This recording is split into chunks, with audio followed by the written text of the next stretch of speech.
오늘은 1월 24일 누가복음 7장 1절부터 10절까지의 말씀입니다. 앞선 본문의 이야기는 하나님께서 원하시는 선한 삶이 무엇인가에 대한 이야기가 나왔더라면, 오늘 본문은 그 하나님께서 원하시는 선한 삶을 살아가고 있는 한 인물이 등장을 하게 됩니다. 1절부터 3절을 한번 읽어보겠습니다. 예수께서 모든 말씀을 백성에게 들려주시기를 마치신 후에 가버나움으로 들어가시니라. 어떤 백부장의 사랑하는 종이 병들어 죽게 되었더니 예수의 소문을 듣고 유대인의 장로 몇 사람을 예수께 보내어 오셔서 그 종을 구해 주시기를 청한지라. 굉장히 놀라운 사실이 있는데요. 2절 보면은 어떤 백부장의 사랑하는 종이 병든 상태인 거예요. 백부장은 로마인입니다. 유대인이 아니에요. 그런데 놀라운 사실은 3절을 보게 되니까 예수의 소문을 듣고 유대인의 장로 몇 사람을 예수께 보냈다. 그리고 그 종을 구해 주시기를 누가 청하고 있느냐 하면 유대인의 장로들이 청하고 있다라는 거예요. 자, 유대인들은 이방 사람들을 무시했어요. 그러니까 영적으로 버림받은 존재라고 생각했기 때문에 하나님의 구원은, 하나님의 은혜는 유대인들에게만 있다라고 그들이 인식하고 있었단 말이에요. 그런데 유대인의 장로들이 예수님을 직접 찾아가서 로마인인 백부장의 종을 고쳐달라고 예수님께 부탁하고 있는 장면입니다. 무슨 말일까요? 이 유대인의 장로들이 보았을 때도, 유대인들이 보았을 때도 이 백부장은 이방인처럼 살지 않았다는 거예요. 유대인들에게 호의적이었고 유대인들을 정말 사랑하는 사람이었기 때문에 이 유대인의 장로들이 예수님께 직접 찾아와서 그를 좀 도와달라고 부탁할 정도였다라는 겁니다. 그러니까 유대인들에게는 편견이 있죠. 이방 사람들은 하나님께 버린 민족, 편견이 있어요. 그런데 그 편견을 무너뜨린 거예요, 지금. 누가요?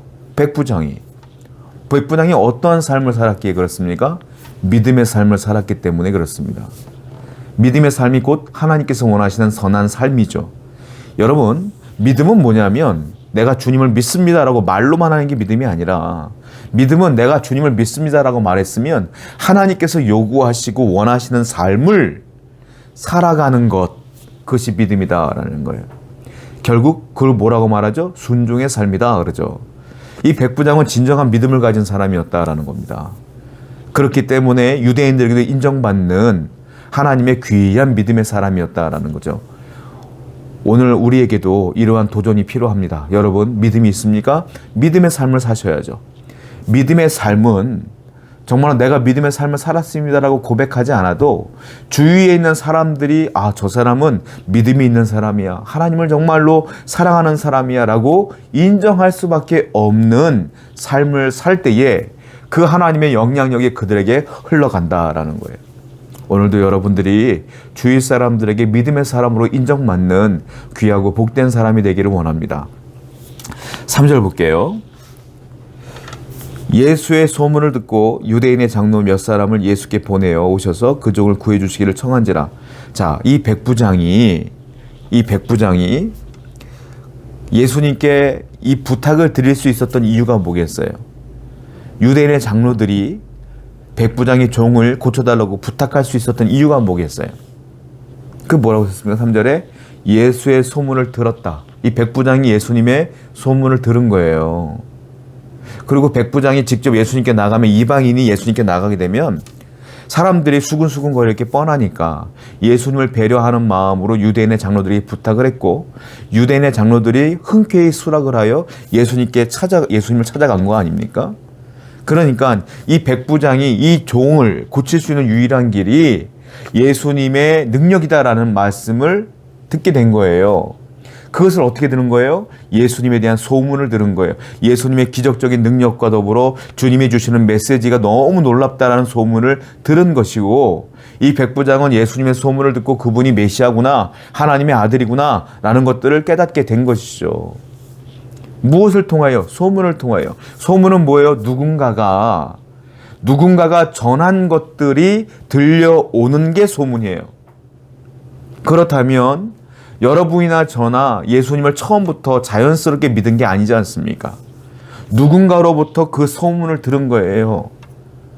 우리 부모님으로부터 듣든지 동료로부터 듣든지 지인들에게서 예수님에 대한 얘기를 듣든지 그 소문을 들어서 우리가 주님을 믿게 된 거 아닙니까? 자, 그렇다면 믿고 있는 여러분들도 그 소문을 내야 되겠죠. 그 소문을 내는 게 뭐예요? 그게 복음 전파입니다. 그것이 전도입니다. 그것이 선교예요. 우리가 소문을 듣고 예수를 만났던 것처럼 우리도 예수님에 대한 소문을 전해야 되겠죠. 오늘도 여러분 주위에 하나님을 알지 못하는 자들에게 이 놀랍고 복된 복음을 전하는 여러분 되기를 축원드립니다. 5절부터 7절입니다. 그가 우리 민족을 사랑하고 또한 우리를 위하여 회당을 지었나이다. 예수께서 함께 계실 때 이에 그 집이 멀지 아니하여 백부장이 벗들을 보내어 이르되 주여 수고하지 마옵소서 내 집에 들어오심을 나는 감당하지 못하겠나이다. 그러므로 내가 주께 나아가기도 감당치 못할 줄을 알았나이다. 말씀만 하사 내 하인을 낫게 하소서.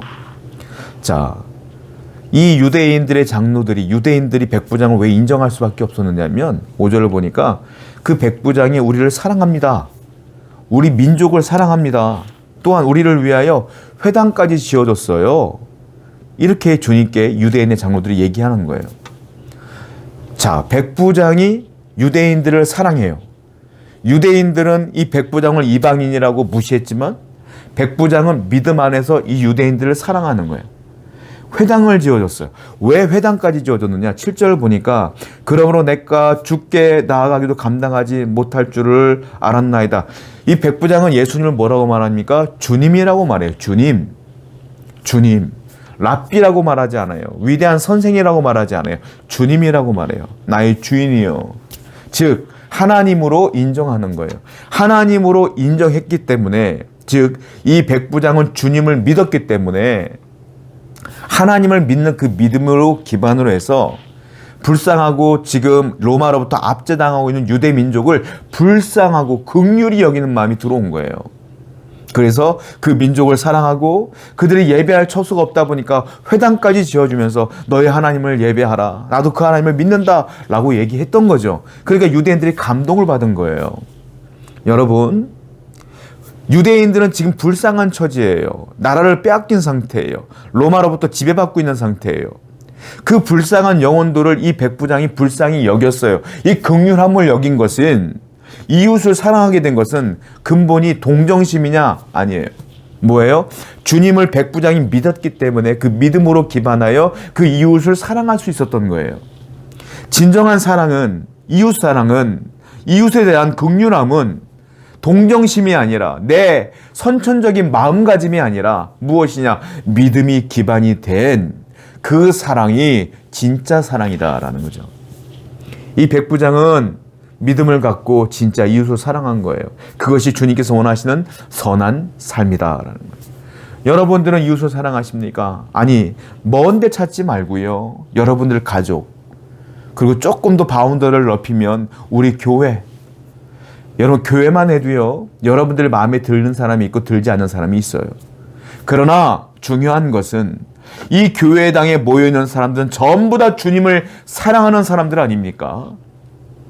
여러분도 마찬가지고 저 옆에 있는 사람도 다 주님을 사랑하기 때문에 교회당 온 거예요.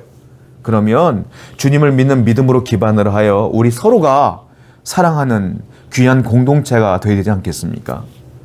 여러분 직장 내에서 함께 모여있는 사람들을 동정하고 긍휼하며 사랑하고 체휼할 수 있는 그 근본이 무엇입니까? 여러분들이 주님을 사랑하는 믿음 아니겠어요?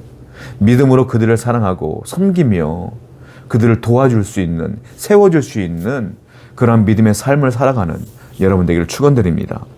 6절부터 9절입니다. 아까 읽은 말씀인데요. 8절과 9절만 한번 읽어볼게요. 나도 남의 수하에 든 사람이여 내 아래에도 병사가 있으니 이더러 가라 하면 가고 저더러 오라 하면 오고 내 종도로 이것을 하라면 하나이다. 예수께서 들으시고 그를 놀랍게 여겨 돌이키사 따르는 무리에게 이르시되 내가 너희에게 이르노니 이스라엘 중에서도 이만한 믿음을 만나보지 못하였노라 하시더라 그랬어요. 이 백부장이요, 주님께서 그래 내가 찾아가서 고쳐줄게 라고 했더니 백부장이 뭐라고 말하냐면 주님 안 됩니다. 저희 집에 오시는 것 제가 감당할 수 없어요. 여기 두 가지 뜻이 있어요. 첫 번째로는 주님은 유대인으로서 많은 사람들에게 메시아로서 오신 분이신데 나는 이방인 아닙니까? 그런데 주님이 이방인인 우리 집에 오게 되면 유대인들이 주님을 의심할 것이며 배척할 것입니다. 그러니까 내가 주님께서 내 집에 오는 것을 감당할 수가 없어요. 이런 뜻이 있어요. 두 번째는 뭐냐면 주님을 메시아로 인정하는 거예요. 주님, 나는 죄인 중에 죄인인데 어떻게 죄인의 집에 당신 하나님께서 직접 오실 수 있습니까? 나는 당신을 내 집에 들이기가 버겁고 감당할 수 없어요. 이 부족하고 연약한 자에게 어떻게 오실 수 있나이까? 라는 의미가 있는 거예요. 둘 다 믿음을 갖고 있는 백부장의 모습이 드러나고 있는 겁니다. 그냥 뭐라고 말합니까? 그러니까 여기서 들어오지 마시고 말씀만 해주세요. 그러면 당신의 능력의 말씀으로 내 종은 나을 겁니다. 안수해 주세요. 기도해 주세요. 만져주세요. 이런 말 안 해요. 그냥 말씀만 해주세요. 그랬더니 어떻게 됐어요? 10절에 보니까 그 종이 나았어요. 주님께서 뭐라고 말해서 놀라워하십니다. 9절에 뭐라고 했어요? 야, 이스라엘 중에도 내가 이만한 믿음을 만나보지 못했다 라고 칭찬을 해주시는 거예요. 자, 이게 무슨 말일까요? 백부장의 이 믿음이 주님을 감동시킨 겁니다. 우리 예수님을 감동시킬 수 있는 방법이 뭐겠어요? 여러분들의 믿음으로 감동시키는 거예요. 야, 너의 이 믿음이 나에게 기쁨이 된다. 여러분들의 믿음의 삶이 우리 하나님을 감동시키는 거예요. 여러분, 하나님을 감동시키며 살아가길 원해요. 저와 여러분들은, 우리 교회는, 우리 성도님들은, 우리 공동체는 늘 주님을 감동시키는 사람의 모임이 되기를 원합니다. 여러분들이 어디 있든지 간에 주님을 감동시켜 보세요. 믿음으로. 주여, 말씀만 하옵소서. 내 병이 낫습니다. 주님, 말씀만 하옵소서. 주님께서 말씀만 하옵시면 모든 것들이 이루어집니다 라고 하는 이 감동스러운 믿음을 갖고 나가보세요. 주님께서 여러분들에게 은혜를 주십니다.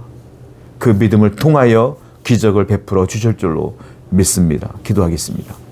하나님, 우리도 오늘 우리에게 믿음을 주셔서 믿음의 선한 삶을 살아가며 이 믿음으로 주님을 감동시키는 자가 될 수 있도록 인도하여 주옵소서. 예수님의 이름으로 기도드렸습니다. 아멘.